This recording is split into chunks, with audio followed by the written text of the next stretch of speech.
Hey everyone, thank you so much for joining in guys. ये है SEO playlist का next video.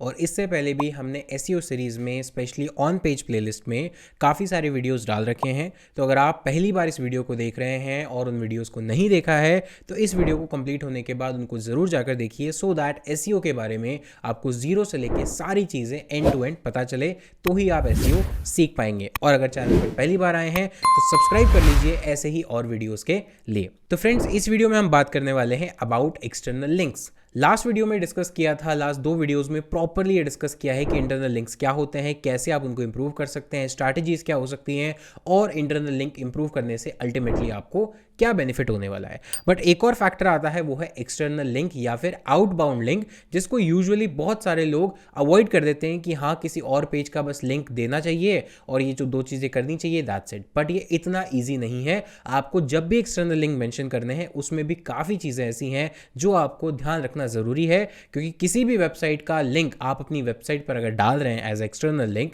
तो उसमें काफ़ी सारी सावधानी आपको बरतनी पड़ेगी। अदरवाइज अगर आपने किसी स्पैम वेबसाइट का लिंक आपकी वेबसाइट पर डाल दिया तो जितने भी एफर्ट्स आपने अभी तक किए हैं एसईओ में, हो सकता है वो सारे नेगेटिव वे में इंपैक्ट हो जाए। तो यही चीज़ हम समझने वाले हैं इस वीडियो में। तो वीडियो को शुरू करते हैं। तो सबसे पहले समझते हैं कि एक्सटर्नल लिंक होता क्या है। तो जैसा कि नाम से पता चल रहा है, एक एक्सटर्नल लिंक ज़्यादा कुछ नहीं है। आउटबाउंड लिंक या एक्सटर्नल लिंक दोनों ही आप इसको बोल सकते हैं। तो एक एक्सटर्नल लिंक वो लिंक होता है जो किसी और वेब पेज को, किसी और डोमेन के वेब पेज को डिनोट करता है, पर आप उसे अपने वेब पेज पर या वेबसाइट पर मेंशन करते हैं, लेकिन वो किसी और डिफरेंट डोमेन को पॉइंट करता है। इसको हम बोलते हैं एक्सटर्नल या फिर आउटबाउंड लिंक। अब external link can also boost ranking and reputation of a site if they come from authoritative and relevant resources. देखिए, इंटरनल लिंक में तो हमने समझ लिया कि अगर एक पेज का लिंक दूसरे पेज हमारे सेम डोमेन पर लिंक है तो गूगल के क्राउलर को इंपॉर्टेंस पता चलती है, वो नेविगेट कर पाता है, लिंक जूस ट्रांसफर होता है। लेकिन अगर हम किसी और वेबसाइट का लिंक हमारी वेबसाइट पर डालें तो इसका मतलब तो हमारे एसईओ का जो लिंक जूस है वो उस पर ट्रांसफर हो जाएगा। तो हमें क्या बेनिफिट? नहीं, ऐसा नहीं है। देखिए, जब आपकी वेबसाइट नई होती है या आपकी वेबसाइट का डोमेन अथॉरिटी कम है, ऐसे केस में अगर आप किसी हायर अथॉरिटी की वेबसाइट, लेट्स से गूगल हो गया, विकीपीडिया हो गया, या आप जिस इंडस्ट्री में काम कर रहे हैं उस वेबसाइट में जो भी बड़ा प्लेयर है उसकी वेबसाइट के या उसके वेब पेज को अगर आप as a external link add करते हैं अपने रिसोर्स में, अपने वेब पेज में, तो ये गूगल के क्राउलर को एक सिग्नल देता है कि आप अपनी ऑडियंस को यूजफुल रिसोर्सेज दे रहे हैं, और वो भी एक ऐसी वेबसाइट या वेब पेज से जो खुद एक बड़ी अथॉरिटी वेबसाइट है या रिलेवेंट रिसोर्स है। ऐसा नहीं है कि आपका वेब पेज तो है डिजिटल मार्केटिंग के बारे में और आपने दे दिया रियल एस्टेट का एक एक्सटर्नल लिंक जो कि ना तो रिलेवेंट है और आपकी जो वेबसाइट है उससे भी कम अथॉरिटी वाली वेबसाइट का लिंक है। तो उस केस में आपको कोई बेनिफिट मिलने वाला नहीं है। तो यहां पर जब भी आपको एक्सटर्नल लिंक यूज करने हैं तो वो आपको सोच समझ के करने हैं। वो कैसे करने हैं? तो देखिए, सबसे पहले क्या क्या हेल्प होती है आपकी एक्सटर्नल लिंक अगर आप यूज करते हैं, तो यहां पर उसके लिए भी कुछ पॉइंटर्स हैं।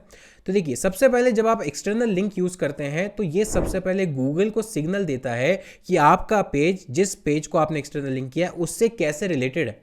आप कह रहे हैं कि मैंने एक्सटर्नल लिंक दिया, इट मींस रेलेवेंट तो होना चाहिए ना इन्फॉर्मेशन। तो ये गूगल को सिग्नल देता है कि कैसे वो दोनों पेजेस, आपका पेज और जिसको आपने एक्सटर्नल लिंक दिया है, वो कैसे आपस में कनेक्टेड हैं। और जब एक कनेक्शन एस्टैब्लिश होता है तो अगर वो हायर अथॉरिटी की वेबसाइट है तो उसका कुछ बेनिफिट आपको भी मिलता है। Provide value to your readers by offering more information resources. जब आप एक्सटर्नल लिंक देते हैं तो गूगल के पास एक पॉजिटिव सिग्नल भेजता है कि आप सिर्फ अपने ही कंटेंट को लेकर वरिड नहीं है, आप इसके लिए भी वरिड हैं कि जो मेरा रीडर है, मेरी वेबसाइट पर आ रहा है, उसको यूजफुल और रिसोर्सफुल कंटेंट मिले, चाहे वो किसी और वेब पेज पे हो या मेरी खुद की वेबसाइट पे हो। तो ये एक पॉजिटिव सिग्नल है गूगल के लिए, जिससे कि आपकी वेबसाइट का जो ट्रस्ट है पॉजिटिव सेंस में, वो गूगल की नजरों में इंक्रीज होता है। And third, build relationship with other sites which can lead to exposure, traffic and backlinks. Of course ये बात है कि जब आप एक्सटर्नल लिंक देते हैं तो यानी एक आप पॉजिटिव इंटेंट दिखा रहे हैं दूसरी वेबसाइट के ओनर को कि देखिए, मैंने अगर आपकी वेबसाइट का लिंक मेरी वेबसाइट पर दिया है तो इससे आप रिलेशन बिल्ड कर सकते हैं, जो कि इन फ्यूचर आपके काम आएगा बैकलिंक लेने के लिए या गेस्ट पोस्ट डालने के लिए या फिर एक अथॉरिटी बिल्ड करने के लिए उनकी नज़रों में भी, कि उनको पता चलेगा कि ऐसा नहीं है कि किसी वेबसाइट का लिंक अगर आपने अपनी वेबसाइट पर डाल दिया तो उसे पता ही नहीं चलेगा। नहीं, बहुत सारे टूल्स हैं जिनसे वो पता लगा सकते हैं कि उनकी वेबसाइट का लिंक कहाँ कहाँ पर डला हुआ है, और अगर उनको लगता है कि आपका पोस्ट रिलेवेंट है, आपका कंटेंट रिलेवेंट है, तो वहाँ पर एक रिलेशनशिप बिल्ड होने की पॉसिबिलिटी हमेशा रहती है। तो ये वो सारे फैक्टर हैं, ये वो सारे सिग्निफिकेंस हैं जो एक्सटर्नल लिंक को यूज़ करने से मिलते हैं। अब देखिए इसका एक एग्जांपल मैं आपको दिखाता हूँ, लाइव एग्जांपल।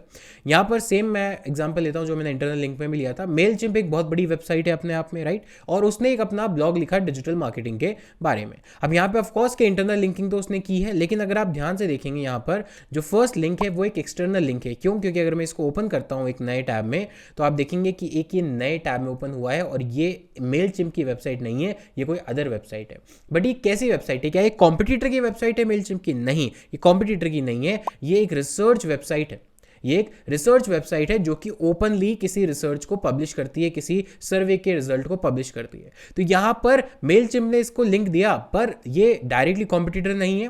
रेलेवेंट ऐसे है कि यहां पर मेलचिम्प ने मेंशन किया कि did you know that 9 in 10 US adults go online on a daily basis. Not only this, 41% are online almost constantly. It means ये एक रिसर्च दिखा रहा है, और रिसर्च से रिलेवेंट डेटा कहाँ पर है वो इस हाइपर लिंक पर जाकर दे सकता है। तो यहाँ पर एक अथॉरिटी बिल्ड होती है। क्यों? क्योंकि ये जो वेबसाइट है, अगर मैं इसकी अथॉरिटी, इस पेज की अथॉरिटी चेक करूँ तो यहाँ पर इसको कॉपी करते हैं।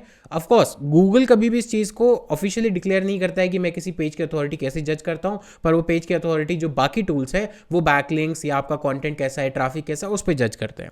तो अगर मैं यहाँ पर देखूँ पेज अथॉरिटी या डोमेन अथॉरिटी, तो यहाँ पर अगर मैं यहाँ पर सर्च करता हूँ अथॉरिटी चेकर, तो आप देख सकते हैं कि जो लिंक इस यहाँ पर किया गया है वो किस पेज को है, वो अथॉरिटी कितनी है उस वेब पेज की। तो यहाँ पर चेक पेज अथॉरिटी पर क्लिक करते हैं, तो देखिए यहाँ पर अगर डी यानी डोमेन ओवरऑल अथॉरिटी की बात करें तो 92 out of 100 which is absolutely great, और इस पर्टिकुलर पेज अथॉरिटी की बात करें तो वो है 59। तो यानी सोच समझकर यहाँ पर मेलचिम्प ने लिंक किया है पेज को, जिस एक्सटर्नल लिंक को उसने अब मेंशन किया है अपने ब्लॉग पर, यानी अथॉरिटी वेबसाइट है तो उसको हेल्प मिलती है। लेकिन अगर आप यह चीज़ देखेंगे कि जो लिंक यहाँ पर दिया है, अगर मैं इसको इंस्पेक्ट करूँ तो क्या ये डू फॉलो लिंक है या फिर नो फॉलो लिंक है? दो टाइप के लिंक होते हैं, do follow and no follow. Do follow का मतलब है जब आप कुछ भी मेंशन नहीं करते, सिंपली एंकर टेक्स्ट डाल देते हैं और लिंक डाल देते हैं, तो आप गूगल के क्राउलर को बता रहे हैं कि यस आप इस लिंक को भी जाइए क्राउल कीजिए और मैं एंडोर्स करता हूँ। नो फॉलो मतलब कि मैंने लिंक तो मेंशन कर दिया, पर मैं नहीं चाहता कि मेरे पेज की अथॉरिटी ट्रांसफर हो या मेरे पेज से किसी भी तरह का जूस वहां पे ट्रांसफर हो उस पर्टिकुलर लिंक पर। तो यहां होता है नो फॉलो। तो देखिए यहां पर क्या हुआ, यहां पर जो लिंक यहां पर मेंशन है, तो अगर आप कंटेंट देखेंगे तो कंटेंट में यहाँ पर देखिए ए टैग लगा हुआ है, एंकर टैग लगा हुआ है, एचरेफ में उस पर्टिकुलर लिंक का यूआरएल डाला हुआ है, और यहाँ पे ऑलमोस्ट कॉन्स्टेंटली ए।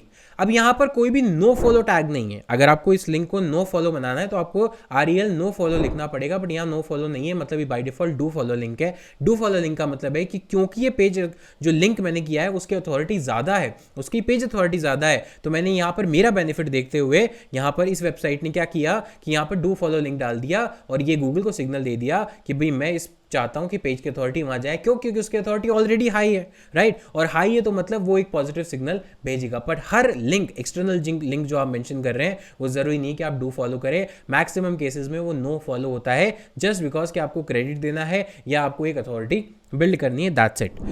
तो अब बात आती है कि जब भी आपको एक्सटर्नल लिंक देना है तो आपको कौन सी बेस्ट प्रैक्टिसेस है जो आप यूज़ कर सकते हैं, उसके बारे में हम बात करते हैं। तो देखिए सबसे बेस्ट प्रैक्टिसेस तो यही है कि लिंक टू रिलेवेंट रिसोर्स, कि जिस बारे में आप कंटेंट लिख रहे हैं उसी के बारे में जिस लिंक को आप मेंशन करें वो रिलेवेंट होना चाहिए, इरेलेवेंट नहीं होना चाहिए, that is number 1। Number 2, link to authoritative website और रिसोर्सेज, जो आपसे ज़्यादा है अथॉरिटी में उसको लिंक करें, तब आपको फायदा होगा। आपसे कम अथॉरिटी की वेबसाइट्स को लिंक करेंगे या पेजेस को लिंक करेंगे, उसमें आपको कोई फायदा नहीं होने वाला है।